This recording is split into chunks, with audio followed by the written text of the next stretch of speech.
Here we go. Welcome back to another episode of Triple Threat Talk, episode 27. Wow. Can't believe it is pretty crazy that I was thinking about this today, that if you didn't text me in middle of May saying we should do the podcast again, I don't think we'd probably be back to this point at least. But if this is your first episode, I don't know what the hell you're doing. My name is Connor Ryan. Jonah Newberger, and welcome back to another week. Another week, another episode. Jonah, the most depressed week I've had in quite a while, unfortunately. I But know. all in all, positive vibes. We're going to get into the NFL coverage in just a little bit. We're going to get into the NBA with the Knicks winning the NBA Cup. And honestly, the respect I have for them rising because of, we'll get into that in a little bit. We'll cover the Celtics, you know it. Jonah has a game for us, aka just testing my ball knowledge on certain things. But I'm gonna interrupt the podcast real quick because I need to get this out there. Floor is yours. We witnessed the retirement of a true legend over the weekend. The man that we can't see, but the man we can always feel in our hearts, John Cena, retired from the WWE over the weekend. Now, I don't talk about the WWE a lot, but there was a time, and I can depict the years real well. It was like 2014 through 2015. I did not really watch like sports during like that time. Just feels like a blur to me in terms of like the sports world, like how the Panthers went 60, like basically undefeated up until playing the Cardinals that one week and then going to the Super Bowl. The Warriors winning their first title and starting a dynasty, and like even the Spurs winning in 2014. Because I was sitting in my room and in my sunroom watching Monday Night Raw and SmackDown when it was going in and out of Thursday and Friday night. But I fell in love with a man from West Newbury, Massachusetts, by the name of John Cena. And he had his final match on Saturday. Unfortunately lost, but unfortunately that's just the scheme of retirement matches in the WWE.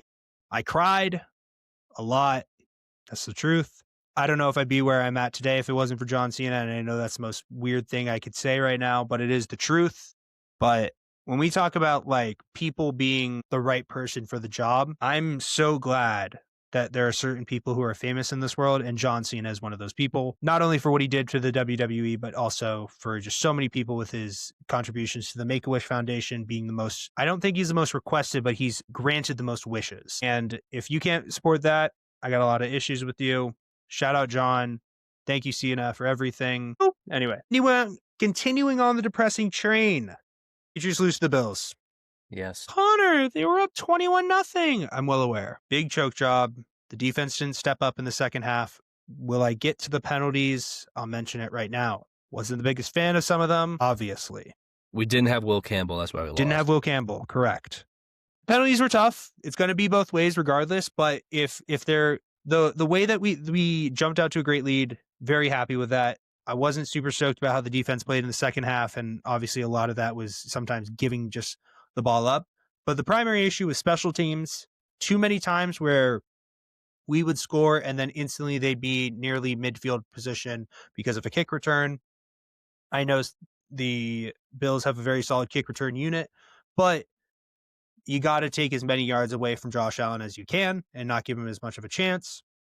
That's what they did right after the half, and then it just snowballed after that. Rick May didn't play great, especially in crunch time.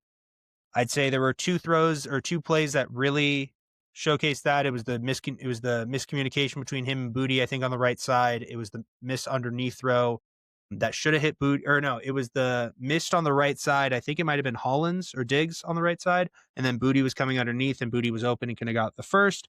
And then the jump throw with Hunter Henry there that kind of went through Henry's hands, but should have made a better throw. I mean, sucks, yes. Was it going to happen at some point? Absolutely. I'd rather have the loss now than continue like a 14-game winning streak into the playoffs, and which would be sick, but it is what it is. I just wish that first half repeated itself. It is what it is. Jonah, your thoughts? Yeah, I didn't watch too much of this game. I watched like the first half. They looked good. When they went up 21-0, I was like, wow. But again, is what it is. It's a game of two halves. It is. It is. And everyone's now saying that the Bills are back. The Bills are the team to beat in the AFC, as if the Patriots didn't already beat the Bills once on the road in Buffalo. I just think if the Patriots just get a little bit more healthy on the line, offense and defensive line, then I think they can still contend to. I think the AFC. I think could win the AFC right now. I agree. I think the AFC is I don't wide open. think. Yeah, I don't. Everyone's saying Denver's like this juggernaut, best team ever. Like the people in the news here in Denver are like, we're watching Bo Nix turn into prime John Elway. They're like, this is the best team ever. We're not scared of the Patriots. The only team to be scared of is the Bills. I'm like, Patriots beat the Bills once already and played them pretty tough the second time, and they were up huge. They could have easily won that game. They could have beat them twice. Yeah, I think there are I a don't lot understand what this whole narrative around the Broncos is. They squeaked out a win this week against the Packers. Yeah. I think the AFC is going to come down to the Pats, the Bills, honestly, those two, to be honest. I think it comes down. I think there's 2.5 teams that I'm like that. Or I guess think the half. Go ahead. The Texans defense. Yeah. If the offense gets in any sort of like back to like what it was like CJ Stroud's rookie year, then I think the Texans could really make a run. And then I think I would really not like to be the 2 seed and face the Texans. In my preference, I think out of the 3 teams that are kind of in that wild card spot, in order, I'd go Texans least want to play, Bills, then Chargers. Yeah. Out of just those 3 slots at this time, just because I think the Broncos just have too much of a lead right now on the Chargers. They have a 2-game lead on them. And then they still play each other, though. They do, yeah. But I think Here's it's my like prediction. week 18. And so last week of the season. It might not like totally matter. But the Broncos play the Jags this week. Chiefs, who just got knocked out. But that still could be a tough game in Arrowhead. You never know. The factor that would make that a tough game, a really tough game, unfortunately isn't there. We'll cover that in a little bit. Yeah. And then the Chargers, but you never know. Yeah. I mean, is it a 2-game lead only? I think so. So hear me out. They lose to the Jags, okay, beat the Chiefs, Chargers win both. That game is for the division. Yeah. Because the Chargers already beat them once. So if you beat them again, same record, head-to-head tiebreaker. Yeah. So we'll see. But we shall see. I mean, Bills fans are gearing up as if the Dolphins are like this ultimate end-all be-all and have like the factor of like, if the Dolphins just win, bench Tua?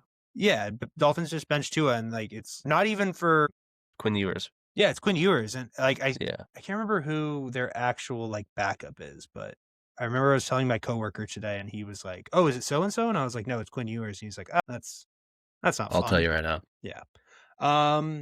No, I mean, like, it sucks about the Patriots, is what it is. We gotta Zach Wilson. That's who it was. Got a big one coming up. Flex to Sunday Night Football with the Ravens. We'll cover that in a little bit with our preview. But I mean, let's get to probably the throw of the year, or one of the best throws I've ever seen in my life. Yeah. Yeah. Aside from like Jason Tatum winning the championship. Well, I was just talking about throws, not moments. Oh, you said one of the best things. It's like we're talking about the best things you've seen in life. Yeah, I mean, Jason Tatum, that's up here. I would probably put in like my top 40. Tatum winning a championship, that's top 5. I'm talking about the throw right now. Yeah, that was. But no, I mean, huge win. Great throw. Huge win for the Bears over the Browns. The Bears. Yes. Now that was perfect timing.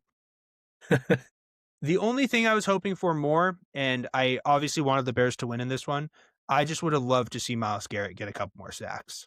Yeah, he got one, didn't he? He did. That's the only reason I'm watching the Browns now, is I want to see him get to like 25. How many does he need? I think he needs like 1.5, maybe 2. And who do they play? I will also look at that. They play the Bills, so in Cleveland. So you never know. They got Bills, Steelers, Bengals. That is 1,000% possible. He could easily get 1,000% possible. Tell me he's you at can't get at least 21.5 game at this current time. And what's the record? I think it is. Let me see here. Isn't it like 23? I think it might be. Oh, there's so many numbers. I need NFL. Jonah, any thoughts on that Bears game?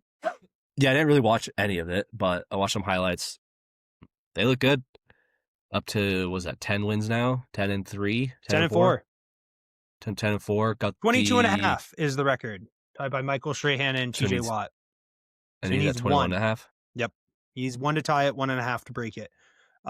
And he plays Aaron Rodgers, Joe Burrow, and Josh Allen. I think it's doable. very possible. Very doable. Yeah, dude, the Bears, they look good. Caleb had a good game. I'm trying to pull up. Did you see the stats. DJ Moore stat that was involved with this game? This is his first ever career winning season since high school. Correct. Crazy. I also didn't realize he went to Maryland. Yep. Didn't know Him that. and Stephon Diggs. Really? Yeah, I think he was right after Diggs, though. Or maybe they overlapped for like a year, but I don't think so, actually. Caleb was 17 to 28, 242 yards, 2 touchdowns. Yeah. Any turnovers? No? Presume? No. Yeah, okay, another fun stat. For quarterbacks, no, this isn't I'm a just saying Shador he went stat. 177 yards and three interceptions. Sorry. Yeah, he did. Yeah, he did. And 5 sacks. 24 rush yards, though. Led the team. Crazy. Yeah, it's tough. 2 rushes for 24 yards, and that was the leading in the game. I think it was the stat I saw was for quarterbacks throwing a minimum of 1,000 passes, like their first 1,000 passes. He has the least amount of interceptions of any quarterback in NFL history with 12. Whoa. Wow. That's quite the stat. Really impressive. Quite the stat. So, yeah, the Bears looking good. They got a big one again this week. Green Bay again. If they get this Micah one, Parsons though. If they get this one, then I think it's really going to flip things in the NFC. Because then it's in the division or the whole in general, okay, whole conference. Because I think a lot of people are coming into going into this week and being like, it's very much like a 2-team race with the Seahawks and the Rams, and we're gonna see that matchup on Thursday anyway. But the NFC, whoever wins the NFC North is going to be in a prime position to really put themselves. And I mean, if the Bears can get there, especially with the Lions losing last week, and obviously the Vikings nowhere near contention, but if they can come out and get don't bring up him. If they can get into a spot where they are really fighting and it comes down to the last week and they're gonna have to beat out, I think they play the Vikings last week. They go Packers at the Niners, Lions. Okay, so if they play the Lions and it's a do or die game and it's at home too, you never know what's going to happen with that. So yeah, but I mean, it is what it is. So I mean, what are your thoughts? What, the Bears? Yeah, the rest of the schedule they have home against the Packers Saturday Night Football. Can win that for sure. At the Niners Sunday Night Football. That's going to be a really good game.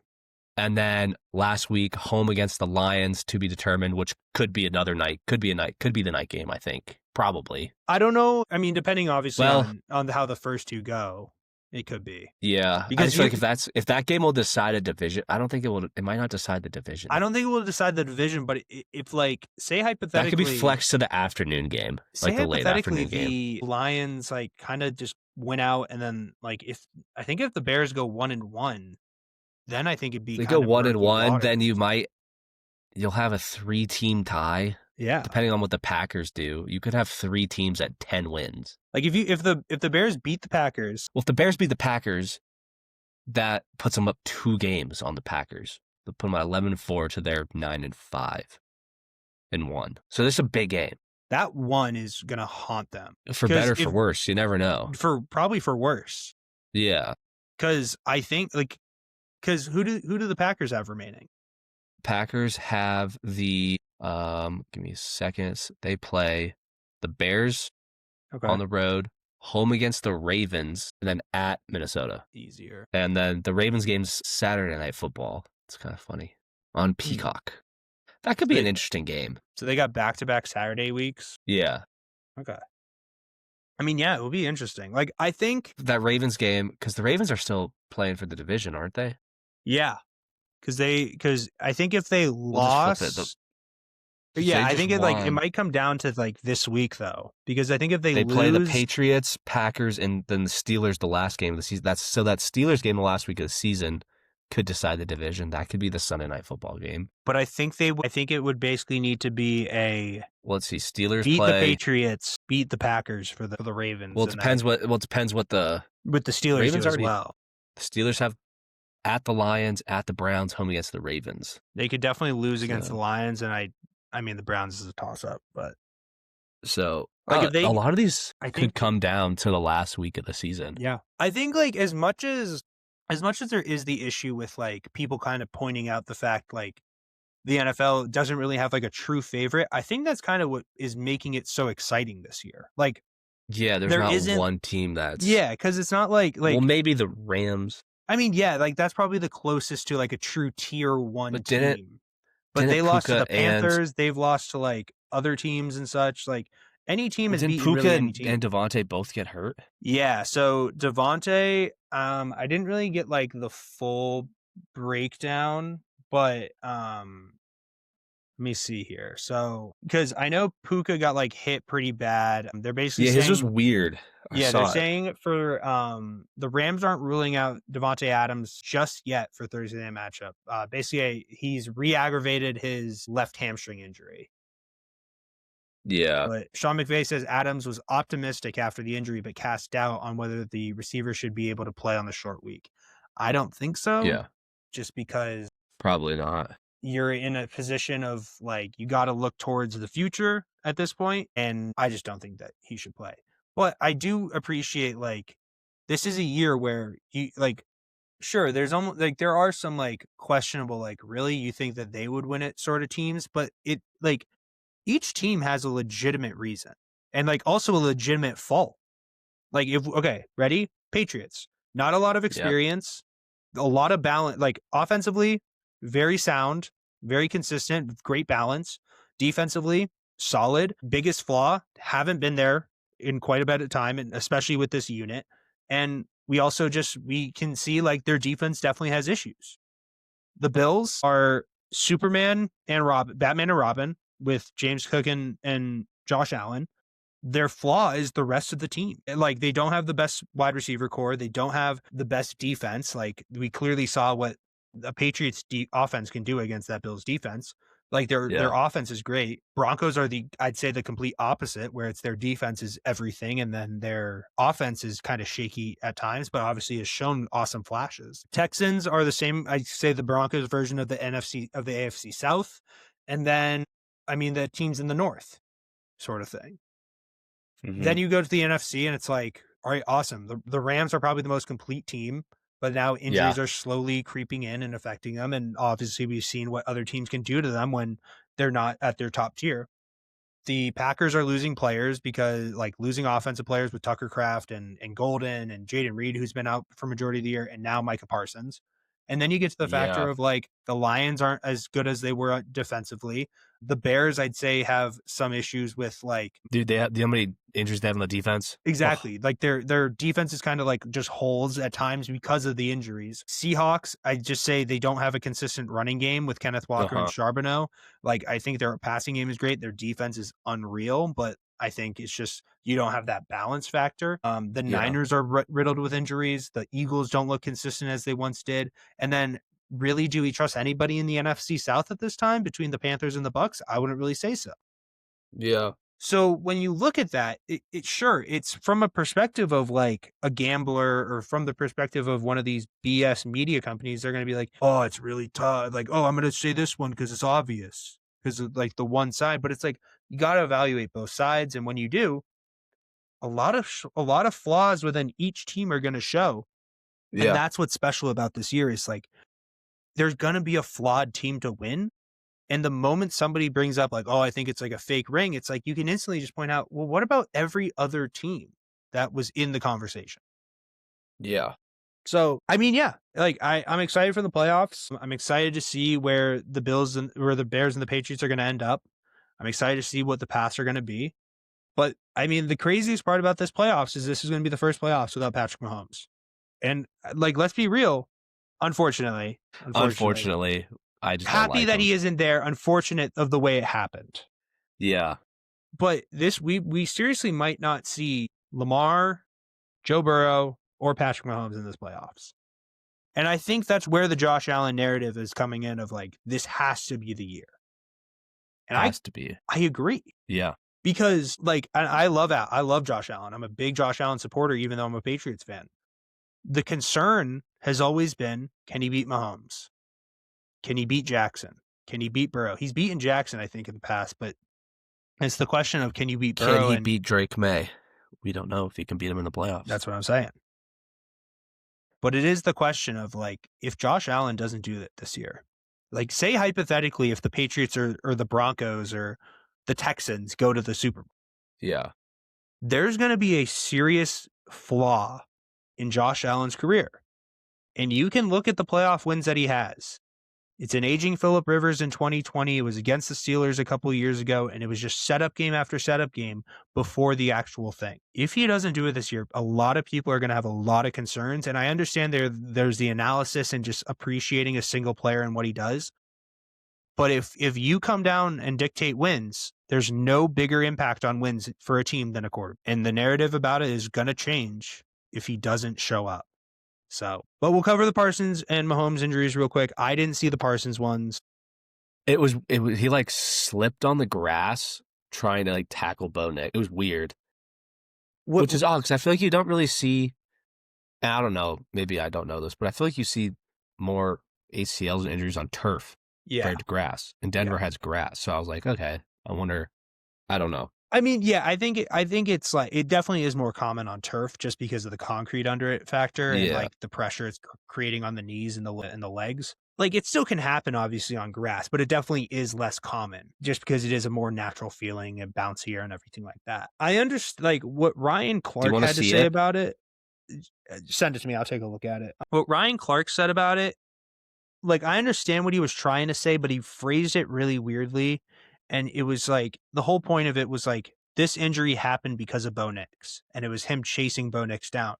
No, because that's what his, first off, that's what his position is and job is to do. He's supposed to try and tackle the quarterback. Like, also, Ryan, have you ever tried to purposely tear your Achilles or tear your ACL? No, because it's impossible to do, because you wouldn't just naturally take a knife and just like right on that. He wasn't trying to do that because he was chasing Bo Nix. Bo Nix just happened to be the target that he was going after. If it was Jordan Love, if it was, I can't believe I used that as the first example, as if they're not teammates now. If it was Dak Prescott, Drake May, hell, Shadur Sanders, would you have said the same thing? No, probably not. It would have just been, that's a freak accident. And that's what an ACL injury is. It's not like you saw him jump up at something and land weirdly, and then you saw the injury. No, he was running and it just snaps like that. And you're just like, I can't do anything now. I can't walk. I sent it to you. And so like the Patrick one, I would say is more of a true, like, he's getting tackled around the knees. I see it. Yeah, that the knee kind of caves in almost. Yeah, it's like he's trying to like plant. Yeah. But like slipped. With the Patrick one, it was very much, I thought it was just pure hyperextension, but then the way he was sitting there, because it was just went flattened out. But the way he was laying there, I was like, I think this has got to be worse than, I just felt like Braun right there. I'd be like, I knew Kobe was going for 80. I saw Patrick laying there. I knew it was bad. I knew it was bad. I just knew it was bad. I just knew it was ACL. Knew it. But yeah, Chiefs no longer in the playoffs. Like, that's a big loss though for the Packers. Yeah, like major loss for the Packers. Especially you just traded everything to get him. Yeah. Like he probably won't play at all next year. Like if he does, it'd be like around this time when he gets back. Yeah. Same. Do you think Mahomes plays it all next year? No. Probably not. Because and it's just timing thing. Like Brady came back in like the midst of the 2011-2012 season. And it was right at the beginning of that. Dude, I saw a stupid parallel. Did you see this? What, is it just the factor of like the 9th season and everything? Season, coming off a Super Bowl loss. Tears ACL. You're like, oh no. Like, yeah, the comparison already won 3 Super Bowls. Yeah, like the comparison is there, and like obviously, like that's. Did you see the memes that said Dylan Raiola's got to tear his ACL now? Did you see the thing that said Dylan Raiola it's not being looked at by Texas Tech? No, I didn't see that. And so everybody's just like, oh, I definitely can't be Patrick now. That's so funny. Which, I mean, I as a Nebraska like supporter / fan, I'd rather just have him be at Nebraska. But yeah, I don't like him. He kind of annoys me. I mean, that's fair. I don't blame you for that. But because I don't have anything against Nebraska football. It's more so I'm just like just family and everything. Yeah. But no, we're looking at a Chiefs team that is going to have to take a pause, and I think we witnessed Kelsey's probably going to retire. he's going to retire. Chris Jones is going to I think they're just going to have to reevaluate. So I think this is going to be like a reset year, and they're just going to be like, all right, we're going to get you Jeremiah Smith. Dude, I hope not. Might be a problem. That's going to be a big problem. No, someone needs to draft him before. I saw that or Jeremiah Love, and I was like, neither, please. I don't think because they could get him this year. I want the Bears to get him, but the Chiefs unfortunately are going to be Bears picking don't before need him right now, though. They do. Do they? Yeah, Swift None guy's like young. Yeah, but it's Jeremiah Love, dude. I know. He's going to be amazing. Yeah, I know, but I think it's more so just he's like an every down back. My young guy's more of he's a power back in a way. Yeah, that's fair. That's fair. But I think Love is that combo. Swift is like a James White type, run and catch. Whereas Manungai reminds me of like a LeGarrette. Just more true run. Just that power, yeah. Yeah. I would say Love is Love is love. Love is love, yeah. We love love. We love, Jeremiah Love. Any other things within the NFL before we get to game predictions for week 16? The Kyle Pitts game. Yeah, dude, I was about to bring up that game. I think the Bucks, dude, the Bucks are falling apart. I think they are. And I think but I think unfortunately the Panthers F themselves on Sunday by losing to the Saints. Dude, that division is so weird. Yeah, I know. It very much is the factor of I saw somebody tweet out, it was I think it was a Bills fan, and it was the Patriots can't say they beat the Bucks now as a good win, da da da da. And I was like, well, it doesn't really matter if a South team beats the South team because we beat all of them. We went undefeated against the NFC South. So it's I don't really care. It's more props to us, but also less props. Yeah. Yeah, I didn't really watch a lot of Sunday night. I watched Monday night. I didn't That was either. a good game. That was a good game. I didn't. Tua benched. That's hilarious. Tua. AJ needed Aaron 56 Rodgers. something points from Devon A-Chain to move on in fantasy. I think he might have had less than want to 15. talk about fantasy football. I made the stupid mistake for the first week of this year. I benched Caleb Williams and started Joe Burrow. Burrow got me 5. Caleb put up 25. I lost by 15. And that was one of the games you needed to win, basically. Yeah, it was the playoff. Second round of the playoffs. I was like, fuck. Thanks. Good job, Jonah. Why did I make a stupid roster change? I benched DJ Moore and Caleb Williams for Booty and Burrow. Burrow and Booty combined it for 10. Yeah, this past week. Yeah. I was like, oh, Joe Burrow, he's going to make a playoff run. 5 points. Booty, 4 points. They combined for 9. Caleb and 9? DJ combined for 50. I told you 9 was going to win on Monday night. Did I not say that? Sunday night. I did say that. No, they played Monday night. They played Sunday. Was it Sunday night? I am also Potato. They won. I told you they were going to win. You did. I'm also in the weird spot with you where it's yesterday felt like Monday. And what's today? Wednesday. Today's Wednesday. I just need the holidays to roll. Anyway. Yeah. That's all I got. Shall we predict some games? Yeah. Do it. Week 16. 16. 3 weeks left. 3 weeks, and then the best time of year. NBA only. Playoffs. Is this the game of the year? Is the winner of this game gonna win the Super Bowl? Might I say? I think at this current rate, it is the game of the year. We are going up to Lumen Field. It's crazy that's a Thursday night game. Out in Seattle, the first ever Thursday night football game where 2 teams have 11 or more wins. Both teams are 11-3. Actual fact? Yeah. First Holy Thursday night shit. football game with 2 teams with 11 plus wins. We got the Rams taking on the Seahawks. Rams are wearing their new rivalry jerseys. Did you see them? See the helmets? Are they the black ones or? No, dude. I'll look it up. They might be the cleanest jerseys I have ever seen in my life. All blacks? No. They're gray. Did you not see this? I literally just looked up Rams rivalry jersey. Oh, sorry. Seahawks? I said Seahawks. I said Seahawks okay. rivalry jersey. I thought you said Rams. No. I said Seahawks. I will check the clip. I will check the tape after this. Okay, yeah, no, those are clean. Those are sick. Dude, look at the detail on some of these. I'm texting you some pictures. The helmets and they're so Yeah, that green good. is tough. The helmet, like the reflective. Look at the jersey. Look at what I just texted you. Look at the detail on the number. With the 12. Dude, it's such a good jersey. The helmets are clean. This just screams Seahawks winning by 4. I was gonna say, And that's what I'm gonna take. Seahawks are 1.5 point favorite. I'm also gonna go with the Seahawks.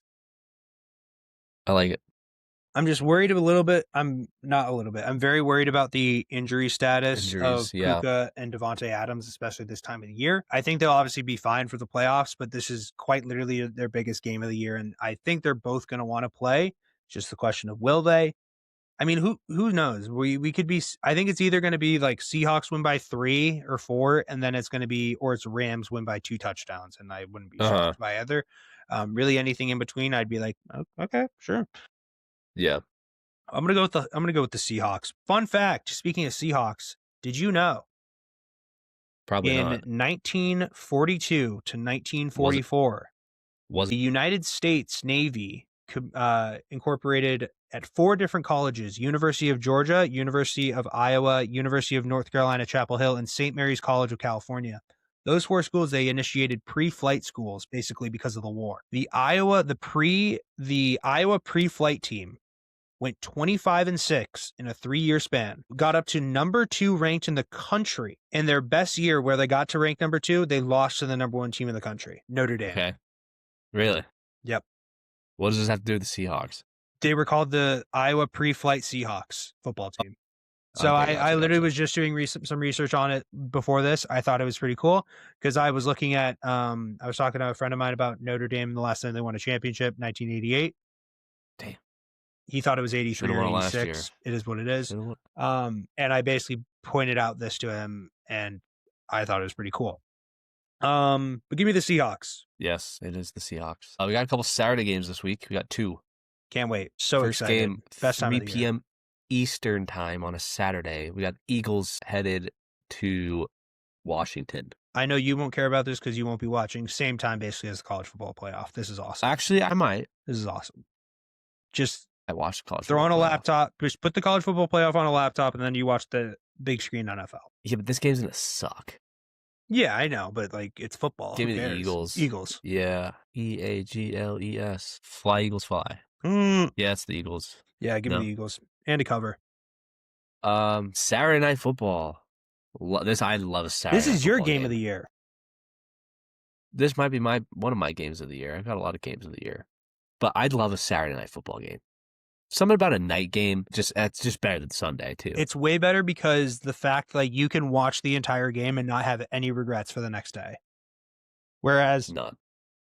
When I'm waking up on Sunday morning after staying up till 11:30 watching some BS on Vikings Cowboys, You're watching great. 9.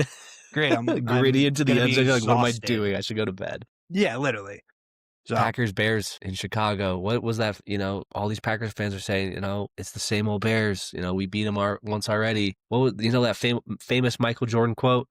back. When he was having the other one when when they were playing Utah, they lost and everyone was saying it's over. What did Michael Jordan say? Personal. Still got to come through Chicago. Yeah.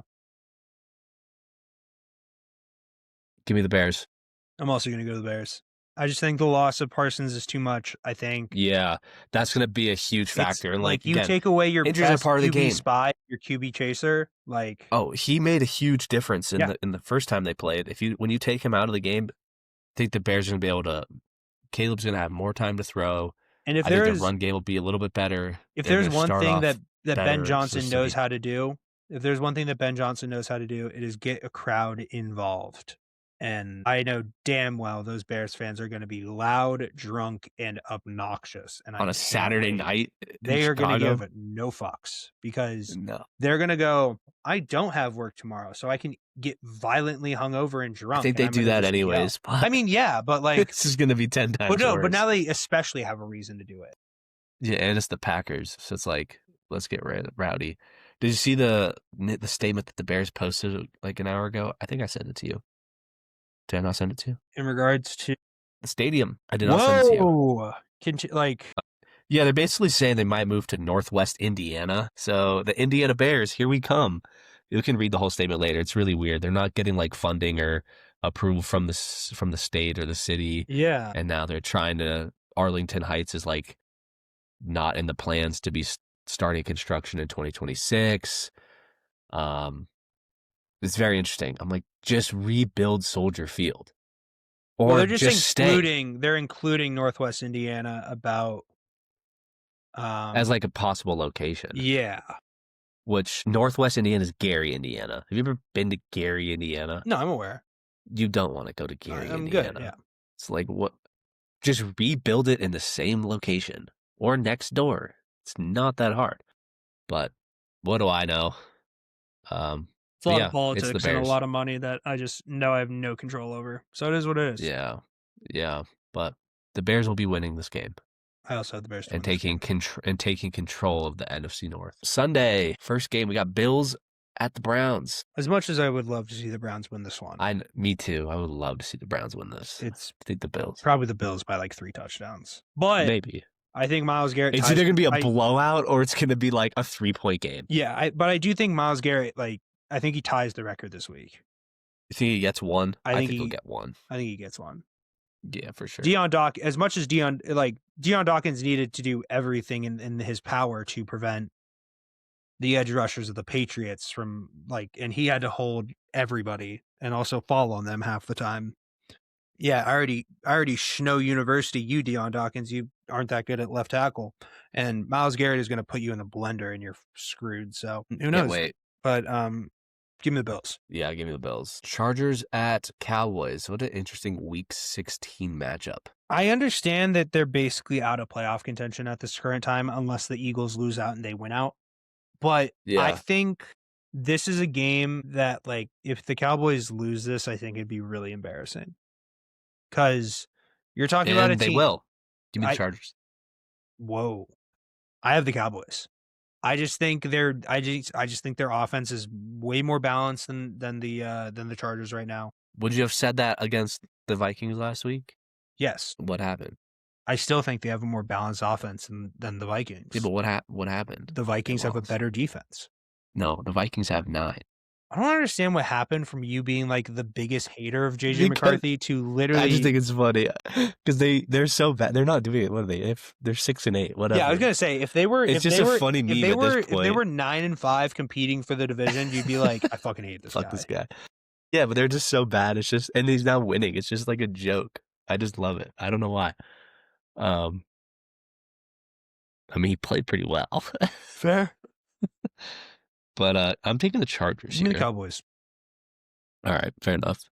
I'm also doing that to piss off my boy Peter and also to fuel a fire. Because basically every week that I've chosen the Chargers, it's been like a shaky game, I feel like. Or they just they lose. That's fair.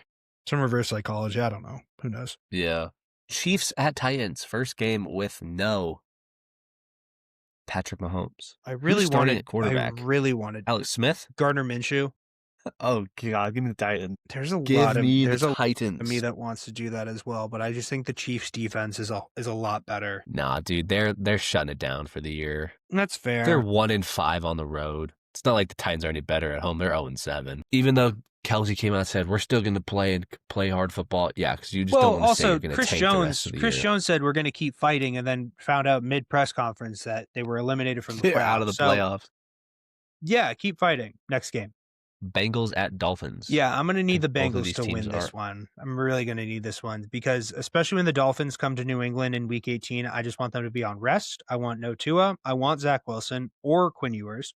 And I just want to chill and just have a nice, easy win for Week 18 to beat up on the Bills. So let's go Bengals. Yep. I'll take the Bengals as well. Also, I just think the Bengals are a 20 times better team, regardless of what the record says. Yeah, but dude, they got shut out last week. Yeah, but crazy. Joe I agree, though. Game of the year, Jets Saints. Yeah. Who's the quarterback from Saints? Tyler Shuck, but it's spelled. I was thinking to myself, could you name 3 or 4 players on every single NFL team right now if your life depended on it? I tried to do it last night, and I did it. I mean, it's not that hard. I know it's not. Because you could just name all the quarterback rooms. I'll name non-quarterbacks for mine. That's fair. Where are you gonna start? Rifle. Let's go. Okay. Rams, Start Jared division. Verse, Puka Nacua, Devontae Adams. Seahawks, JSN, Kenneth Walker, Zach Charbonnet. Eagles, AJ Brown, Devontae Smith, Zach. Whoa. Why'd you go Eagles? Stay in the division. Go Niners. Okay, fine. Niners. Let's go Christian McCaffrey, Trent Williams, George Kittle. Cardinals, Trey McBride, Michael Carter, and Michael Wilson, that wide receiver. I would have said Marvin Harrison Jr., but yeah. Marvin Harrison Jr. There you go. James NFC Conner, North. Trey Benson. That was the other guy I was thinking of. NFC North, Harrison Smith, Jettas, Jordan Addison. For the Vikings, Lions, Terrion Arnold, Alex Anzalone, and Aiden Hutchinson. For the Bears, Ozzie Trapillo, Luther Burden, and Kyle Monungai.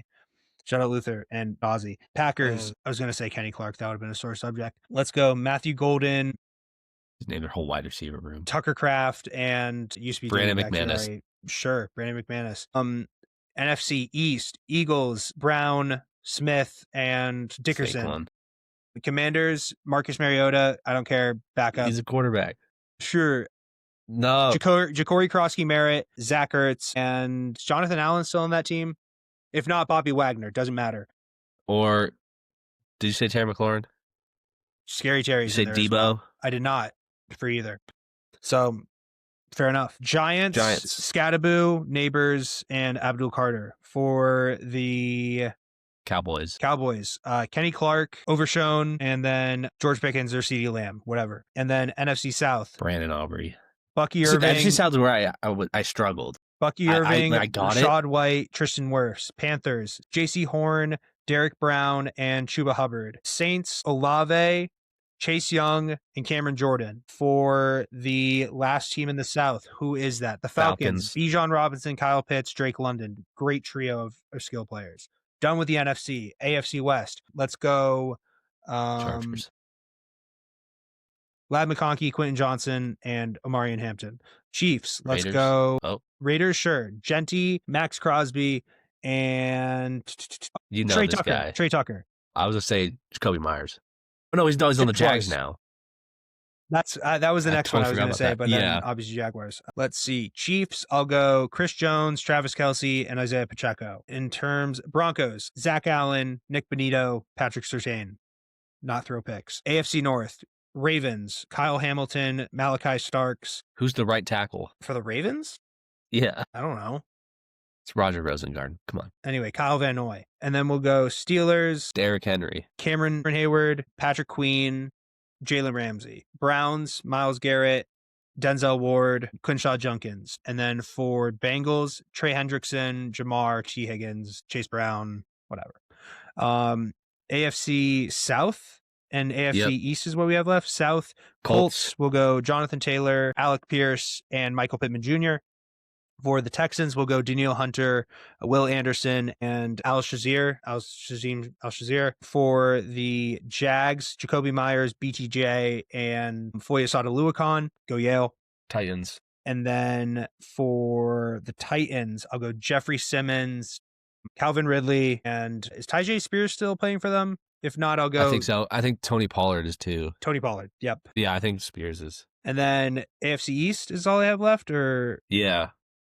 Titans. Bills. Wait, hold on. Titans, Colts, Texans. Jags, Texans. You did them all. Jags. Okay. Bills, Deion Dawkins, Tre'Davious White, Jordan Poyer, James Cook. Hate that team. Matt Milano, Jets, Garrett Wilson, Breece Hall, and isn't Nick Folk their kicker? Oh, let me take a look. I'll just go to the Dolphins while I do that. Tyreek, Jalen Waddle. Nick Folk is the kicker. Dick Folk? Yeah. Ball nowhere. I'll go. You know how old he is? Probably like 38. 41. Oh, I was going to say 40. You know what number he wears? Isn't he 2? Number 6. Close. You know where he was born? Gary, Indiana. Close. LA. What? Do you know Not even close at all. I know, I was just joking. Do you know where he went to college? No, but Jalen Waddle, Tyreek Hill, University of Devon A-Chain. And then the Patriots, Bobby Spillane, Will Campbell, Marcus Jones, Carlton Davis, Christian Gonzalez. You can name the whole team. All right, good job. Good job. Thank you. We get it. Good job. But give me the Saints to beat the Jets. Yeah, I like the Saints as well. Nick Folk could have a career kicking day and they'll still lose. I mean, statistically speaking, the Jets have one of the greatest special teams units of all time, but that's the issue is it's special teams. Yeah. So Vikings at Giants. I hate this game. I love this game. It's just Jackson Dart is playing. Shit. Give me 9. Yeah, Jackson Dart's playing. I want to take the Giants. I'll blame you. I'm gonna take the Giants here, but I want the Giants to get the first pick in the draft just because I don't know why. I think they probably will. Give me the Giants. Well, Cleveland and Tennessee are close, and the Raiders, and the Cardinals. Buccaneers at Panthers. This is a great game. This is awesome. They play each other. They have to play each other twice in the next 3 weeks. Yep. And I mean, this is going to determine the AFC South. The next 2 games. Both of them, honestly. Because let's see, the Bucks got Panthers, Dolphins, Panthers. I mean, yeah, they could easily go 2-1 in that, and then I think the Panthers. What are the Panthers? Panthers got Bucks. The Panthers have to get this one.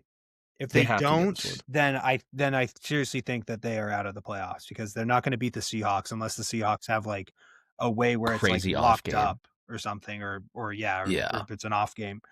So I'm going to go with the Panthers in this one because I think they know that they need this win more. Than it's in Carolina too. I like that. Yeah. So who knows? This might be the game of the week. Jags Broncos, 10-4 versus 12-2 in Denver. Afternoon game. I mean, I'm going to go with the Broncos. Jags. I just can't trust Trevor Lawrence against a defense like the Broncos. I understand the factor of Bo Nix and the offensive and like how well the Jags have been playing. Yeah, well, I don't know. I'm leaning the Jags here. But I just think the Broncos are too potent right now. I think they've hit their stride right now. I don't think they've hit it. I don't think they're going to hit it when it comes to the playoff time because I think as much as they might have the 1 seed, maybe, I don't know.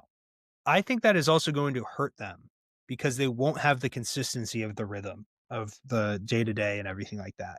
I understand they'll probably be ready, and I know that's maybe a crazy take, which I have a crazy take for you in just a little bit. I completely forgot about to bring it up. But I'm going to go with the Broncos.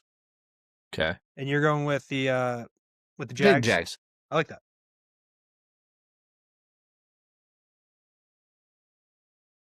I also have the Falcons in this one. Cardinals, other than Trey McBride, there's been no bright spot on that team. No. Last afternoon game, Steelers at Lions. I would like to preface something. Second to last afternoon game. Oh, yes. I thought that was there's no, it's in a weird order. It's all good. Give me the Lions. I understand the Steelers look really good on Monday Night Football, but that was against the Dolphins in cold weather. You're going into Detroit in the dome. Obviously, Rodgers loves that dome. Rodgers loves that dome, but the issue is we can't turn the clock back 10 years. Unfortunately, we can't. He doesn't have Jordy Nelson. He doesn't have Greg Jennings. He doesn't have Devontae. He has DK Metcalf and Calvin Austin and Pat Freiermuth. So give me the Lions. I think it's going to be a high-scoring affair. Not a lot of defense, but give me the Lions. Yeah. Raiders at Texans. I think the Raiders will score negative points in this one, and the Texans will win by default. I don't know how that's happening. Smith has almost as many interceptions as touchdowns. Yeah, no, that's a problem. And it really pisses me off that week 1, 14 the Patriots lost. But I don't know how they did that. I mean, we also lost to the Steelers, and I would also take whatever. Just give me the Texans. Sunday Night Football. Now, this is your game of the year. This is my game of the year because I think if Drake May throws for 300 yards with 3 passing touchdowns, he wins the MVP because of this game. You think he's back to MVP 1,000%. After last week's L? 1,000%. People are disregarding as if Drake May didn't have 2 rushing touchdowns to start this game. That's like they were like he didn't have any touchdowns. Yes, he did. Everybody on that ESPN panel, everybody on Get Up, everybody on First Take. What do? Oh, Josh Allen threw for 2 and ran for 2. Ba-ba-da-ba-ba. Yeah. Did he not get smoked out by the goddamn Falcons? Drake May cooked them. Did they not get smoked out by the Dolphins? Drake May cooked them. Let's stop with this bullshit of like this he said, she said everything and this has to fit my narrative. It's like, just stick with a narrative and just go with it. I don't care if you're wrong. Yeah. But admit the fact that Dan Orlovsky had a hard time admitting the fact that he thinks that there are 10 better quarterbacks than Jalen Hurts. And the way that he uses defending his argument was because Will Compton didn't bring up Lamar Jackson just yet. He said, who would you rather have as a quarterback? And listed Drake May, Mahomes, Allen, Burrow, Love, like a whole list of names, and basically says, "There's 10." And then a guy goes, "Well, you forgot Lamar." And he goes, "You didn't even bring up Lamar?" And he goes, "Why are you deflecting the fact that you said 10 quarterbacks better than Jalen Hurts, or you would rather Yeah, have than I just Jalen Hurts?" named 10.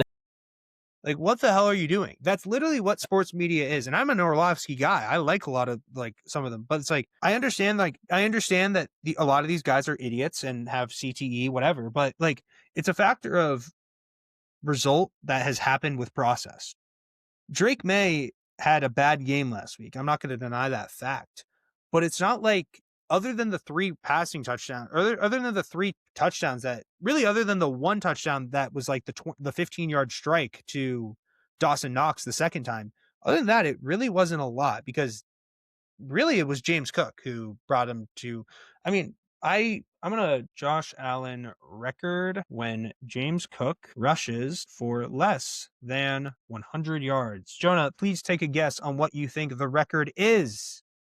When he rushes for less than 100, Yes, I'm gonna see if I can get the that like in the career. here. Let's, So we're saying for the oh my God, stat muse.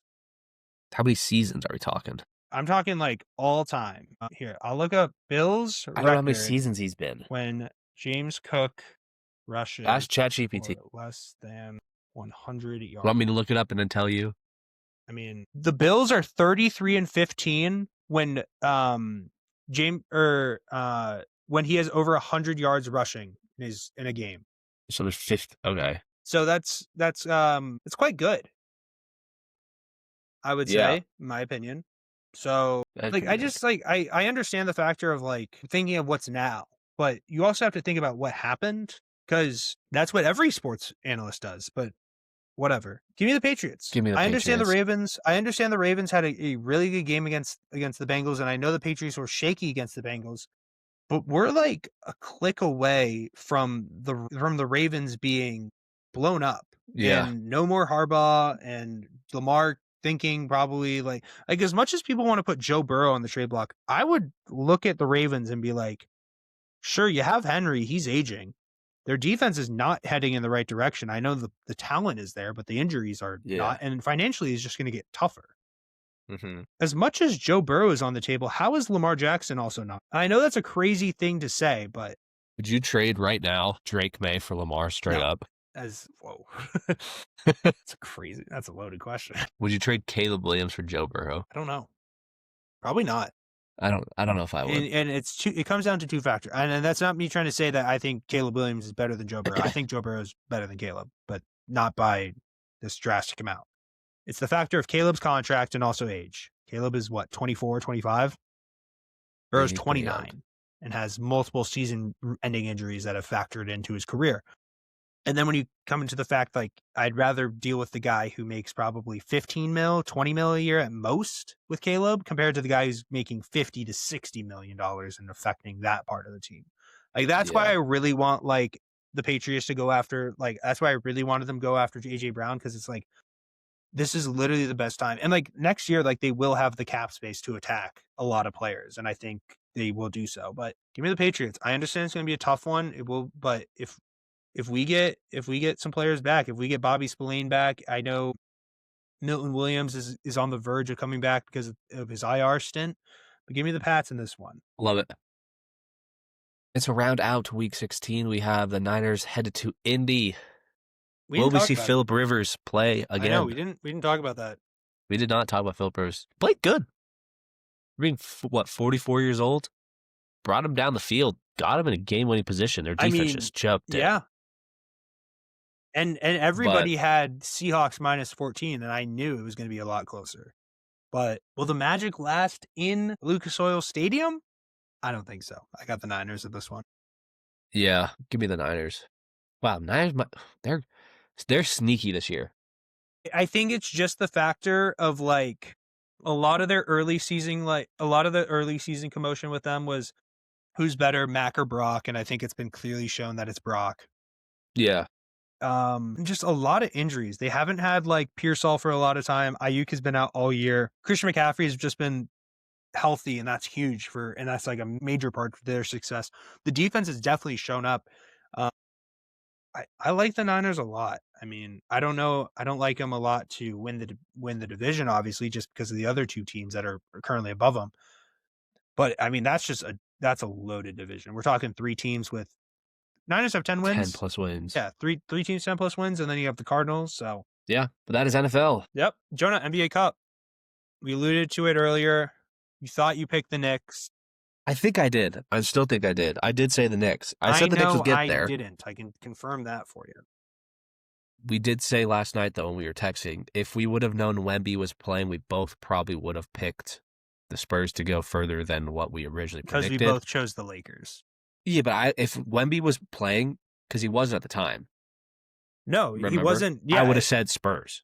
True. So all I'm saying is elite ball knowledge from the both of us. Yeah, Knicks won. Yay. Still hate the Knicks. I will say this. Mad respect for them for not choosing to hang the banner. They're not? They're not. Thank God. And I love that for them. And I love that for the fans of New York. Because what would happen? Every single Boston fan would take that picture as soon as it shows on the unveiling and say, closest thing you'll get to a championship banner since 1970. And I love it. But yeah, good for them. They played well. Did you see Tyler Kolek? I'm a huge Tyler Kolek fan, by the way. I really like his game, Marquette guard. Grabbed the cup, put it down, and instantly put his head down like Kobe. It's like, job not finished.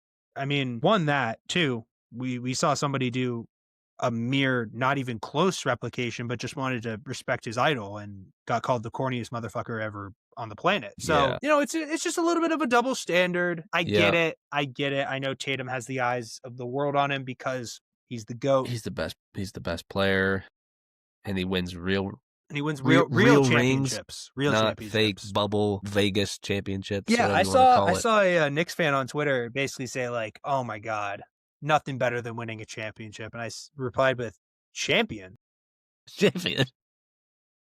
What do you mean champion? Champion of what? And he replied, NBA Cup champion. What do you mean? And I said, NBA Cup champion. Let's not NBA champion. Because nobody in New York's going, "What up, champ?" to JB or Jalen Brunson. Nobody's going, what up, cup champ? What up, cup champ? When you see JB and JT walking around Boston, it's champ. It's just champ. It's champ. When SGA is walking around OKC, as much as we want to hate on him, it's champ. It's MVP and champ. When Jokic is walking around Denver with those horses, it's champ. Curry, champ. Braun, champ. KD, as much as people want to hate on those 2 rings, he still is a fucking major part of it. Champ. Brunson, champ? Brunson. I'm sorry. Am I deaf? No, I'm not. It's like when the Knicks renamed the streets after winning a second-round playoff series. Yeah. I mean, like, what are we doing? The Knicks won it all last year when they beat the Celtics. They won. Wait. That was the Eastern Conference final. No, that was the Eastern Conference semi. Wasn't even. It was second round playoffs. There's not even a trophy for that one, Jonah. Huh? No. There's not even a player of the series for that one, and the Knicks player didn't win anything. Oh no, you hate to see it. Well, it is what it is. Who cares? Really good game from the Knicks. Yeah. I mean, do you think they can compete to truly win the Eastern Conference this year? I think if they don't, I think it's their biggest. What the Knicks are right now is Josh Allen. Yeah. They won't have to deal with Giannis. They won't have to deal with a true Boston loaded team. Do you think they'll get Giannis, and at what cost? After, I mean, they Cat and OG or and Bridges. Picks. I think they'd give up OG before Bridges. So you think it's going to be one of the two though, and Cat, correct, and a couple picks, correct. Do you think it happens? That's just my prediction. If they were to do the trade, there's no way you can keep Cat and Giannis, right? Yeah, because then I think it'd have to be like Bridges Anunoby, Hart, and then like another role player and picks. Yeah, Mitchell and Robinson. That would just be too much. His free throw shooting percentage is like it's 17%. Yeah, it's the lowest of history was like 33. Dude. And somehow he made half of them last year. Like, doesn't make sense. I could shoot better than 17% if you put me in an NBA game. And I'm horrible at free throws. Yeah. Why'd you agree so quickly? Yeah, NBA. We're getting into the fun time. We got NBA Christmas next week. Can't wait. I was having a conversation. Sorry to interject on your stat there. I was having a conversation with my dad about this, and he was saying he didn't realize that the NFL had also started playing games on Christmas. It's and I was like, NBA is a Christmas holiday. Thanksgiving is football. Christmas Day is a NBA holiday. Thanksgiving is a football holiday. Yes. NBA doesn't do any games on Thanksgiving. They don't overstep the boundaries on the NFL. But what does Goodell do? just shoves it up right up I hate Silver's ass, Goodell. which I don't blame him because I would also I hate Adam Silver, but it is what it is. Knicks win the cup. Where's I think what they did was just the factor, like they let the players be the players. They didn't like they got like as much as like Mike Brown has his system, it was very much just like, all right, Jordan Clarkson is on fire. We're just gonna like just please Jordan, just do you. And just like if you Yeah. have the shot, have the shot. And he had an interview. He basically came over to dap up Blake Griffin after the game and he was talking to BG and basically Taylor Rooks was like, how does it feel to have a green light and every time? And he just goes, let it fly. So that was funny. But Yeah. the balance of the Knicks, I think, is what really is their calling card. And being able to have like the 30-point per game scorers and then multiple 15 to 20 point per game guys. I think that's just what the cusp of the NBA is nowadays. We've seen it with the Celtics in 24. We saw it with the Thunder last year. It truly is a win by association type league, but we are seeing it now where it is how much power can you get in that association? It is, can you get your 2 stars and then can you find the 2 or 3 plug pieces that come in after and then the balance after that? And it doesn't have to be 3-point shooting, but it can be like a defensive collective. It can be an offensive collective. I think we're seeing the offensive collective with the Knicks. I think we saw the defensive collective with the Thunder last year. I think we saw kind of that balance with it with the Celtics the year before, but it obviously all balances out. Like what I mean more so the balance with the Celtics is just like it very much was offense, but it was like you had the Drew and Derek factor. You had JT kind of being that Swiss Army knife and same with JT. And then obviously like kind of just being able to circulate with Al, Luke, and KP. So it is like the formula changes, but it's the result and the factors are all going to be the same until a new evolution changes for the team. But really good game for the Knicks. Yeah. OG was huge for, especially in that first half, basically having 20 plus points and kind of just keeping up with the Spurs because it looked like in the third quarter, the Spurs were going to take it away, but I thought they were going to run away with it. The Knicks just kept grinding away, chipping. And then it was just, they capitalized and then it was just 3 after 3. And then they're up by 1 and then just Jordan Clarkson. So great win for the Knicks. Celtics are on a 2-game skid. Really tough loss against the Bucks that was Friday. Yeah, then they had one on. And then they played Monday. On Monday, yeah, they played against Pistons. the Pistons. Yeah. Pistons game was obviously tough, but I'd say the Bucks game was the real tough one, especially being up big on the Bucks and then ultimately letting them come back and then just Kyle Kuzma and Bobby Portis having a magnet ball game. It is what it is. Cade Cunningham went crazy the other night. Yeah. I know everybody wants to talk about how weak the East is. I know the Cavs are underperforming. It's not though. It isn't, but it's more so just the star power isn't there in compared to the West. Dude, well, that's what I was about to bring up with the Christmas Day games. There's only 2. Correct. There's one Eastern Conference game. You're looking at it. We need Tatum back because he will even out. But dude, I'm just saying, and if you look at the games, I just had it pulled up. First game of the day, Cavs, Knicks. Cavs are below the Celtics in the standings right now. Just pointing that out there. I know, but like this is you wouldn't have known, but I'm just saying. Yeah. Spurs, Thunder, that'll be a great game. Mavs, Warriors, that game's gonna stink. Yeah, but like again, these were selected. You could have, but I'm saying you could have taken one of these games out or 2 of these teams out and thrown in Celtics Sixers. Jalen Brown's playing MVP right now. Yeah, but people are again, they're just down. They're just downgrading how good Jalen. He put up 30 a night. I know. We knew this was going to happen. I know. At least we did. Yeah. No one else seemed to do it. But here's the thing: Rockets, Lakers, then Wolves, Nuggets. The tough part is if the games were selected about like 2 months out, then it'd be like, okay, then like we have an idea of, or like a month out, then it'd be like, okay, yeah, we got this. But the tough part is they announced this in June. They announced this in June 1. So it's obviously a lot of predictions and everything. Like there's never really been like a true, like this Christmas slate is awesome because there's always going to be. If there's no injuries, then I feel like they usually get it right. Yeah, exactly. But like Luka got hurt during Christmas game last year. That was during the game, though. I know, but like I'm just saying, like the unfortunate factors. Yeah, I get it, but I'm not really looking forward to it as much as I have in past years. I think it's just because the Celtics Maybe aren't that's playing. because no Celtics. It's like when you have like I'll the still other tune factors. in. Yeah, no, for sure. I think, but when you have the other factors of like, oh, my team is going to play, It's like Rockets Lakers, I think will be the best. That'll be I think Spurs Thunder will Spurs be really Thunder will good. probably be best in my If opinion. everyone's healthy, that'll be a great game. That's Which I think the they will get 2:30 Eastern. I think by the I think just the factor of it is I think NFL will be at the main TV and then NBA will be on the side TV for me. But I think that's just What is 'cause the of an AJ thing. what The is the NFL NBA? schedule, NFL, sorry. I'll pull it up. I'll pull it up. I Hold got on. it. I got it. PM on Netflix. Cowboys Commanders. So that's the same time as Cavs Knicks and Spurs Thunder. I'm tuned into basketball. 4:30 Eastern, also on Netflix. Lions Vikings. That is the same time as ending of the Spurs Thunder and Mavs Warriors. Mavs Warriors could be fun. If Curry's playing, it would be a good one. I got And then the night game on Prime Video, Broncos at Chiefs, no Mahomes. You're telling me you're watching that over tickets Rockets, are Lakers, and $39 Wolves? a game for that Kansas City Denver game right now. As low as I wonder how much they $39. dropped. Oh my god. That's crazy. $39? Wow. The game means nothing anymore. Literally. But you're telling me you're watching that over Rockets, Lakers, and Wolves, Nuggets? I'm not. We're just basketball fans over here. Yep.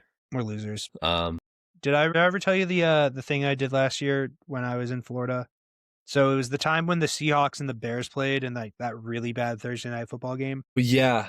We were I watching. think I remember you texting me about this. My brother and I were watching that game, and my dad had League Pass on Fubo. So I decided to watch the Raptors versus Rockets game. I asked you about that. I said, did you watch this Bears Seahawks game? Like, nope. I think I have to find the text. Yeah, and I think I took a screenshot of what I was watching. That was heinous. You're like, I do remember you telling me Well, that. that was like, but that was the funny. prime of like the OG pod where I was just like, I gotta cover everything NBA because that's all I was really talking about. Yeah. Like I would cover like some NFL, but it was like I just didn't really know. Like NFL is a lot harder to do when you're by yourself, just because like I feel like it's almost like the takes that you have are the same as everybody else's, where you can get pretty niche with NBA. So I think that's kind of why I just did NBA. But no, I'll watch it. I'll be watching the NBA for sure. Yeah. Speaking of the Warriors, what's going on with them? Because I don't know if you saw this the other night. I kind of saw a little bit of it. I didn't read too much into it. Blazers fans were legitimately booing Steve Kerr for taking Steph Curry out while he was on a crazy heater. I mean, he had 42 points and 12 threes. Like it very much was warranted. Like the heater he was on. But I mean, it's like I look at that team and it's like Steph is a 30-point game, and then it's like Podziemski, Kuminga, Butler, they're all below like 16 to like 15 points. And Butler's not been shooting well.